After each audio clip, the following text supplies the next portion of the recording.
I have brought these wonderful, cool, funky, intelligent people together to put on something amazing that incorporates hair and hair care.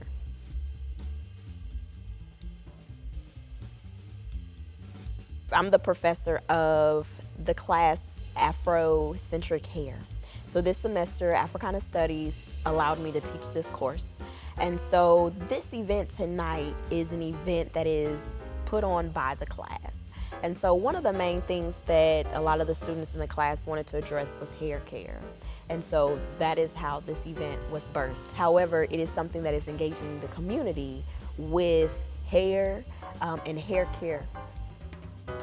Everything tonight is all natural.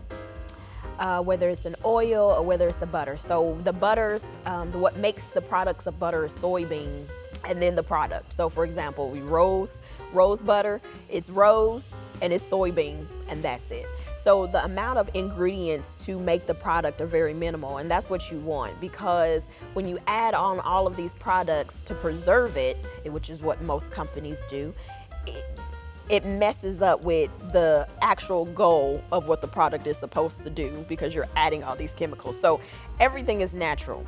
We'll have rose butter, we have avocado butter, carrot butter, lavender oil, vitamin E. So some of the things people have heard, but other things maybe not so, like bilberry butter or cuckoo butter, you know, those types of butters that are natural.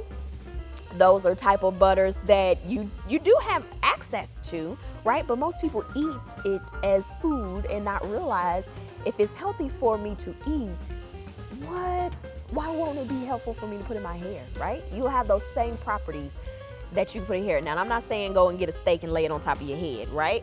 But I am saying that there are some vegetables and things and fruits like an avocado that has good nutrients and things like that for your body, but also does miraculous things to your hair.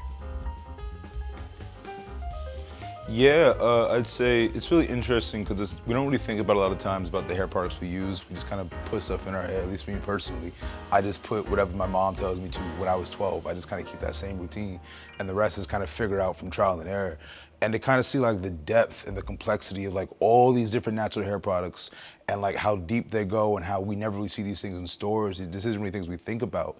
It really does just bring a lot of complexity back to the kind of roots of the original African diaspora and how I'm connected to that as African American, ways like I don't really think about.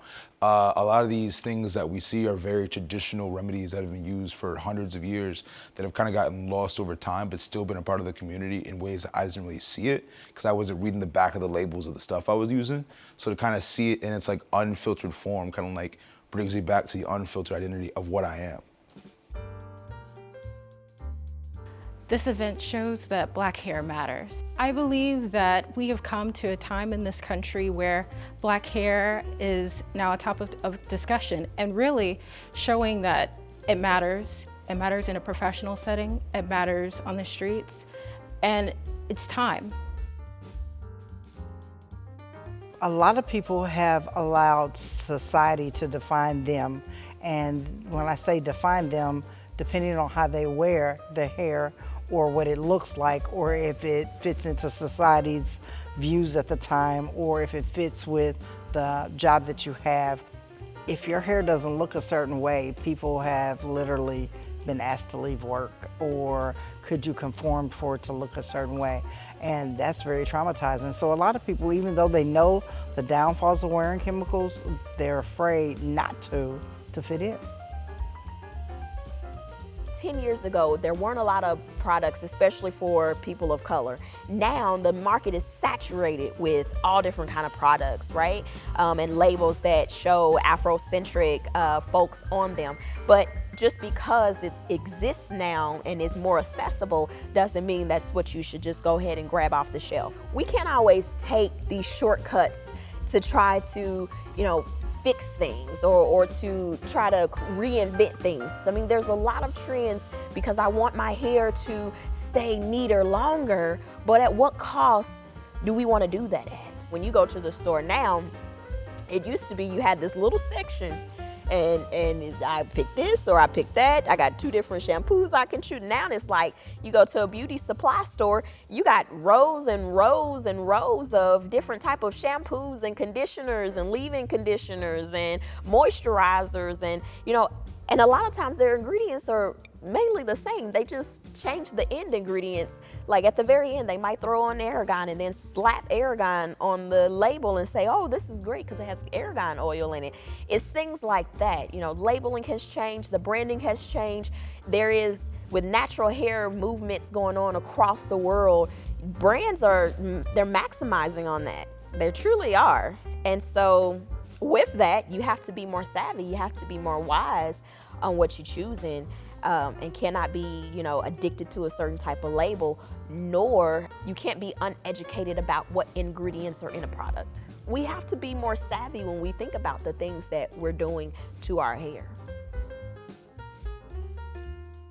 I would definitely say, as a Black woman, it was very hard for me growing up. When I had straight hair, with my natural curly hair, people made fun of me. So just to see all these Black people coming together, being able to embrace our natural hair and our natural beauty, it was just amazing and definitely revolutionary. And it makes me proud to show off my natural hair. A lot of people do go through severe trauma when it comes to their identity and their hair. So once you get educated, and that's one of the things that I try to do, is educate people to the point where they understand none of us are robots. None of us look the same. But you have to love who you are where you're at.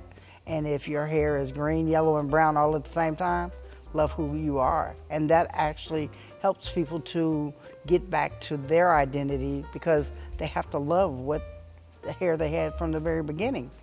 So once you do that, you can start on that path of healing. But you got to be able to accept who you are before you can heal from anything.